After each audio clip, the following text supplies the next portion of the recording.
bersama Info Kursus. Lebih smart bersama Info Kursus. Halo pemirsa, jumpa lagi bersama saya Andara Prita dalam Info Kursus, sebuah tayangan tentang dunia kursus dan keterampilan. Pada perjumpaan kita kali ini, saya akan mengajak Anda untuk mengenal keterampilan bordir dan sulam dalam episode Looper dengan hiasan bordir. Dan untuk membahas materi ini, saya akan ditemani seorang narasumber yang memang sudah sangat lama menggeluti dunia keterampilan bordir dan sulam, yaitu Ibu Dini Wulandari. Mari pemirsa, kita simak penjelasan narasumber.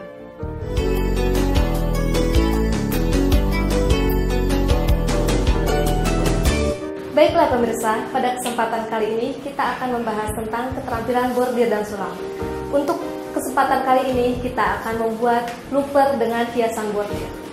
Pemirsa, looper sendiri adalah salah satu jenis hiasan yang biasanya ada di meja makan. Bentuknya ada yang oval, ada yang segi empat, tergantung si pemakainya itu sendiri. Selain di meja makan, loopers juga biasanya dapat digunakan di meja tamu. Fungsi dari looper itu sendiri adalah sebagai penahan atau peredam panas dari makanan sehingga tidak terkena langsung kepada meja agar meja tersebut dapat bertahan lebih lama. Pemirsa, fungsi dari loopers itu sendiri adalah sebagai penahan panas dari makanan agar tidak terkena langsung kepada meja sehingga meja bisa bertahan lebih lama. Untuk pembuatan looper sendiri, kita biasanya menggunakan bahan yang polos, di mana bahan polos ini agar supaya terlihat bentuk dari bordirnya itu sendiri. Motif dari loopers dapat bermacam-macam, di antaranya dapat berbentuk hewan, dapat juga berbentuk bunga, ataupun berbentuk buah-buahan. Tetapi, untuk berbentuk hewan, kita hindari berbentuk seperti lalat, karena motif lalat yang ada di meja makan kurang enak dipandang apabila kita sedang makan. Pemirsa, sebelum kita membahas tentang pembuatan loopers ini, saya akan membahas sedikit tentang bordir. Istilah bordir sama halnya dengan istilah sulam, keduanya sama-sama seni menghias kain dengan benang. Istilah sulam atau sulam sendiri ditemukan pertama kali pada zaman Bizantium tahun 330, di mana pada zaman dahulu hanya orang-orang ningrat atau bangsawan yang menggunakannya. Seiring dengan perkembangan zaman, bordir tidak hanya mempergunakan tangan saja, tetapi ada juga dengan mesin bordir manual, mesin bordir high speed, dan mesin bordir komputer. Mesin bordir manual biasanya pengerjaannya lebih lama dan harganya pun lebih mahal karena dia hasilnya lebih halus. Sedangkan untuk mesin bordir high speed biasanya dia pengerjaannya lebih cepat dan harganya pun masih standar. Kembali ke loopers pemirsa, loopers tidak hanya dipergunakan sebagai penahan panas, tetapi dapat juga sebagai penghias meja makan, di mana looper tersebut dapat memberikan warna-warna yang menarik terhadap meja makan. Untuk pembuatan looper sendiri, khususnya dengan penggunaan bordir, kita dapat menggunakan berbagai macam warna. Kita dapat menggunakan warna analog ataupun warna kontras, sehingga bentuk dari bordir itu sendiri akan terlihat lebih menarik. Untuk hiasan loopers itu sendiri, kita dapat mempergunakan hiasan bordir. Tetapi selain hiasan bordir, kita pun dapat mempergunakan dengan sulam. Salah satunya yaitu dapat pula dengan sulam Inggris ataupun sulaman Reseliu ataupun aplikasi dan sulam kita. Nah, dalam sulaman, kita dapat mempergunakan berbagai macam teknik atau mempergunakan berbagai macam tusuk hias. Di antaranya, dapat kita mempergunakan tusuk hias pipi, dapat juga mempergunakan tusuk hias tikam jejak, dapat juga mempergunakan tusuk hias tangkai, tusuk pipi, ataupun tusuk-tusuk yang lainnya. Nah, pemirsa, pada kesempatan kali ini kita akan membahas tentang hiasan looper dengan mempergunakan hiasan bordir. Nah, untuk pembuatan bordir itu sendiri, kita dapat menggunakan berbagai macam warna. Kita contohkannya warna kontras. Kita warna kontras dapat mempergunakan warna merah dengan warna hijau. Ataupun kita menggunakan warna monokromatis, yaitu kita dapat mempergunakan warna biru tua, biru muda, dan biru lebih muda lagi. Tapi, perlu diperhatikan juga pemirsa, dalam pemilihan benang, kita harus memperhatikan warna dari bahan untuk pembuatan loopers itu sendiri. Apabila kita mempergunakan warna yang tua, kita dapat mempergunakan warna benang yang lebih muda agar hiasan bordir tersebut terlihat lebih cantik dan menarik. Dalam pembuatan bordir ini pemirsa, kita juga dapat menambahkan perca untuk memberikan hiasan yang lebih indah terhadap bordir tersebut. Hiasan percanya kita dapat potong-potong seperti bentuk hati ataupun seperti bentuk dari makanan-makanan itu sendiri, misalkan seperti bentuk ayam ataupun seperti bentuk paku ataupun seperti tempe dan lainnya. Untuk penyelesaian dari hiasan luper dengan bordir ini biasanya kita mempergunakan biku-biku, di mana biku-biku ini kita dapat juga menambahkan tusuk apel di atasnya ataupun kita dapat menambahkan hiasan tusuk pipih di sekelilingnya. Anda pasti ingin mengetahui kelanjutan penjelasan dari narasumber kita tentang bagaimana membuat luper dengan hiasan bordir ini, bukan? Untuk itu jangan kemana-mana pemirsa, tetap di Info Kursus.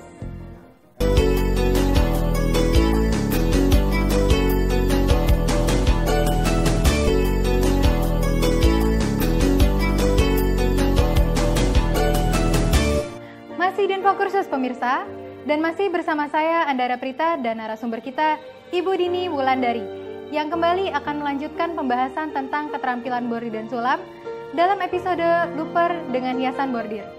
Mari pemirsa, kita simak penjelasan lanjutan dari sang narasumber. Pemirsa, sebelum kita membuat loopers dengan hiasan bordir, pertama-tama kita harus mengetahui dulu alat dan bahan yang kita perlukan. Yang pertama itu adalah spidol atau bolpen. Dapat juga mempergunakan pensil, di mana spidol, bolpen ataupun pensil tersebut dipergunakan untuk membuat pola di atas kertas roti ataupun kertas minyak. Yang kedua adalah kertas minyak, di mana kertas minyak dipergunakan untuk membuat motif. Selanjutnya, setelah kertas minyak, selanjutnya adalah karbon, di mana karbon berfungsi sebagai memindahkan motif dari kertas minyak kepada pola atau bahan. Dan selanjutnya yaitu adalah setelah karbon kita pun menggunakan plastik bening, di mana plastik bening berfungsi untuk sebagai pelindung pola agar pola tidak cepat rusak. Selanjutnya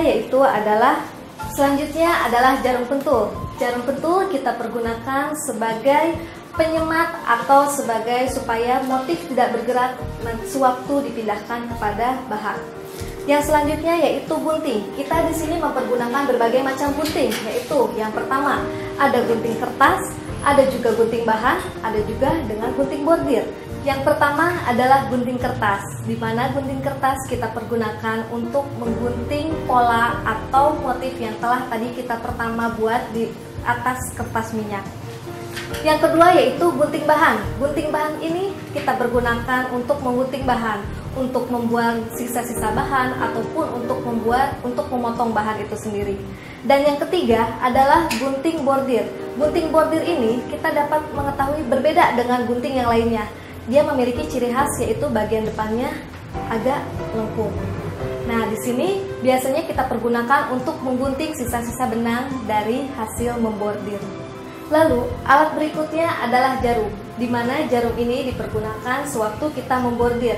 Biasanya kita mempergunakan jarum nomor 12 untuk kain berbahan katun. Nah, setelah jarum, kita ada juga yang namanya kapur jahit. Kapur jahit ini kita mempergunakan sebagai tanda atau untuk mengukur tempat dari letak motif yang akan kita buat.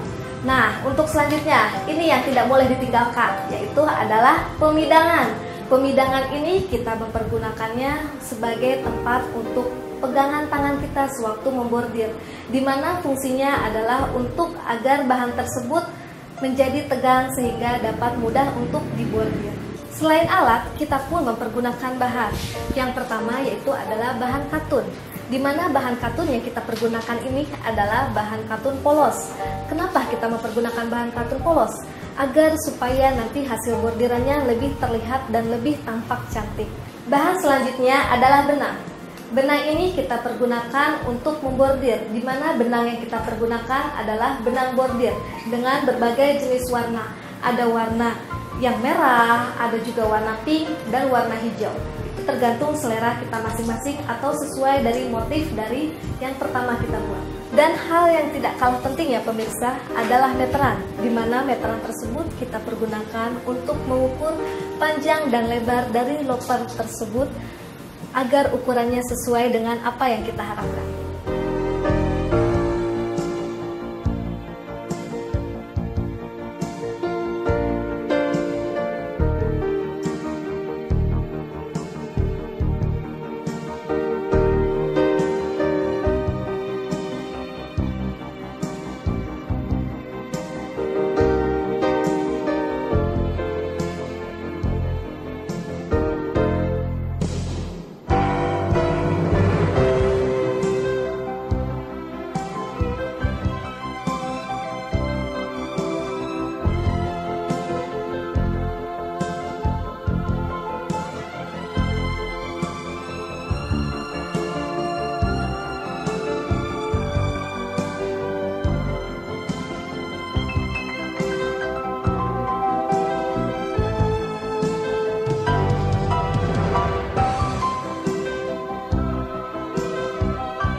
Bagaimana pemirsa?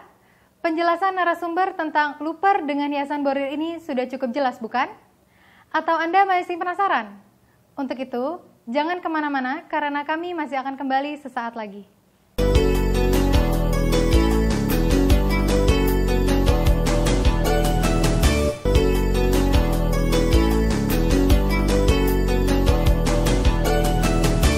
Masih di Info Kursus yang membahas tentang keterampilan bordir dan sulam dalam episode looper dengan hiasan bordir. Mari pemirsa, kita kembali ke narasumber. Pemirsa, sekarang kita akan membuat pembuatan loopers dengan hiasan bordir. Pada kesempatan kali ini kita akan dibantu oleh Bapak Dede. Pertama-tama adalah memindahkan motif kepada bahan. Tidak lupa kita beri karbon di antaranya.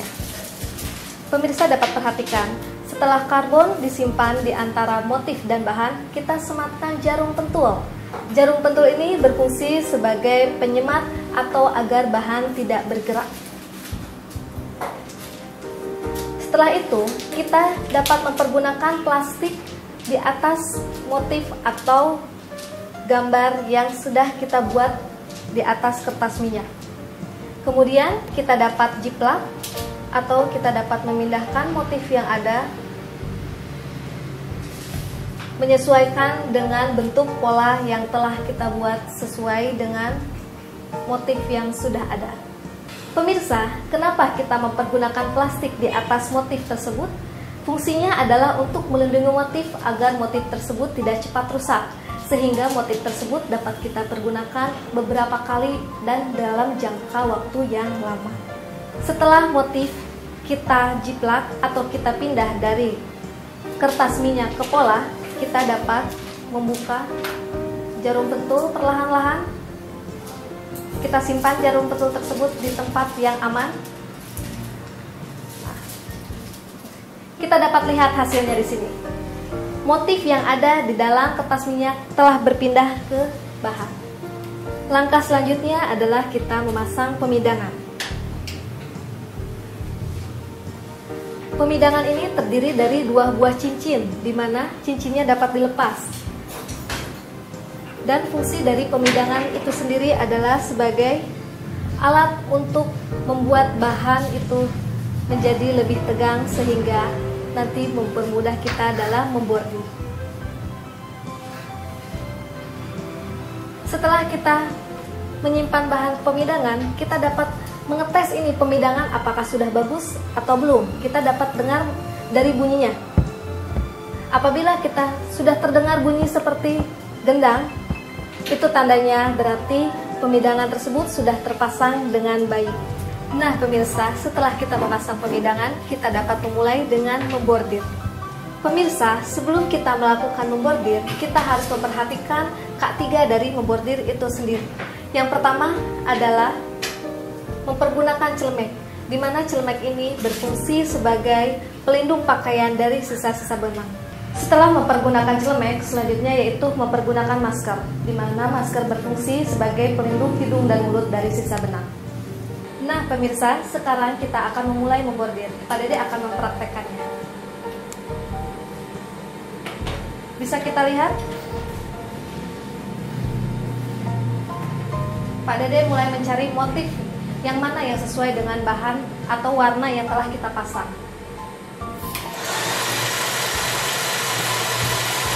Sebelum kita membordir, kita membuat pola dengan tusuk jelujur. Kemudian tusuk jelujur diisi dengan tusuk pipi.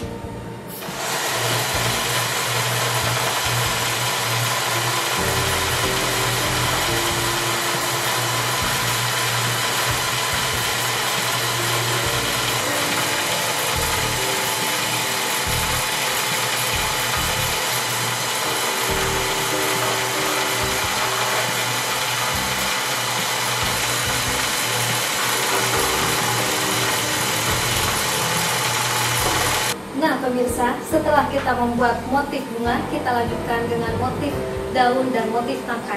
Setelah motif daun dan tangkai selesai, kita dapat melanjutkannya dengan motif biku-biku sebagai hiasan pinggiran. Setelah selesai, kita dapat buatlah motif dari pemidangan dan seperti inilah hasilnya. Motif tadi yang sudah kita buat adalah motif bunga dengan hiasan daun, dan bagian pinggirnya kita beri hiasan dengan biku-biku. Nah pemirsa, dapat dilihat di sini bunga yang tadi sudah dibuat oleh Bapak Dede dihias lagi dengan gambar daun, dan untuk bagian pinggirnya adalah menggunakan biku-biku, di mana biku-biku ini kita tambahkan hiasan dengan tusuk apel. Nah pemirsa, untuk diketahui, luper yang kita buat ini berukuran 120 x 50 cm. Terlihat cantik bukan pemirsa? Bagaimana pemirsa? Sudah cukup jelas apa yang disampaikan narasumber kita tentang bagaimana membuat luper dengan hiasan bordir pada keterampilan sulam dan bordir ini, bukan? Tapi jangan kemana-mana dulu pemirsa, karena penjelasan narasumber masih belum berakhir sampai di sini. Sesaat lagi, saya dan narasumber masih akan kembali ke hadapan Anda. Tetap di Info Kursus.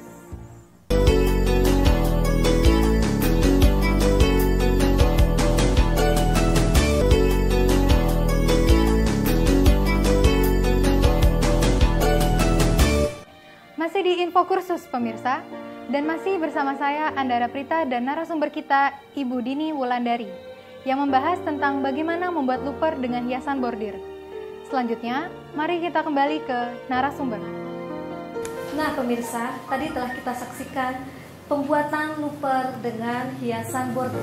Di sini dapat kita lihat hiasan bordir tersebut dapat terlihat dari bentuk bunga yang kita buat dengan tusuk pipi. Kemudian ada juga daun yang sama juga kita mempergunakan tusuk pipi. Dan untuk hiasan pinggirnya kita mempergunakan biku-biku, di mana biku-biku ini agar terlihat lebih cantik kita menambahkan tusuk apel di atasnya. Pemirsa, sekarang saya akan memberikan tips-tips dalam pembuatan luper dengan hiasan bordir. Yang pertama itu adalah kita harus memperhatikan warna. Kita dalam pemilihan warna kita sesuaikan dengan warna bahan tersebut. Setelah pemilihan warna, pemilihan motif pun harus kita perhatikan. Apabila loopers tersebut kita pergunakan untuk di meja makan, kita harus memperhatikan gambar dan bentuknya. Seperti misalkan contoh gambar burung atau gambar kupu-kupu ataupun gambar buah-buahan, itu sangat cocok sekali untuk looper hiasan meja makan. Perlu juga diperhatikan dalam penempatan mesin bordir. Dalam penempatannya, mesin bordir yang satu dengan mesin bordir yang lain harap diberi jarak. Karena apabila mesin tersebut menyatu dan menempel, getaran dari mesin bordir yang satu akan mengganggu kepada getaran mesin bordir yang satunya tersebut. Apabila terjadi insiden, yaitu seorang pembordir terkena jarum atau misalkan jarum patah, hal yang pertama harus dilakukan pembordir adalah menekan jari yang terkena jarum tersebut sehingga darah tidak terlalu mengucur deras. Kemudian membersihkan dengan alkohol, membalutnya dan langsung pergi ke rumah sakit atau dokter terdekat. Demikianlah pemirsa pembelajaran dalam pembuatan luper dengan hiasan bordir yang dapat saya sampaikan. Mudah-mudahan apa yang saya sampaikan dapat bermanfaat bagi pemirsa dan dapat memberikan motivasi kepada pemirsa untuk membuat hiasan bordir ataupun sulam. Nah, pemirsa, demikianlah pembelajaran kita pada keterampilan bordir dan sulam kali ini. Semoga ada manfaat yang bisa Anda dapatkan setelah menyaksikan acara ini. Bagi Anda yang ingin memperdalam dan berminat pada keterampilan ini, Anda bisa menghubungi lembaga kursus dan pelatihan terdekat atau dinas pendidikan setempat. Anda juga bisa mengunjungi website kami di www.infokursus.net. Akhir kata, saya Andara Prita beserta kru yang bertugas mengucapkan terima kasih atas perhatian Anda. Sampai jumpa pada episode yang akan datang. Salam Info Kursus.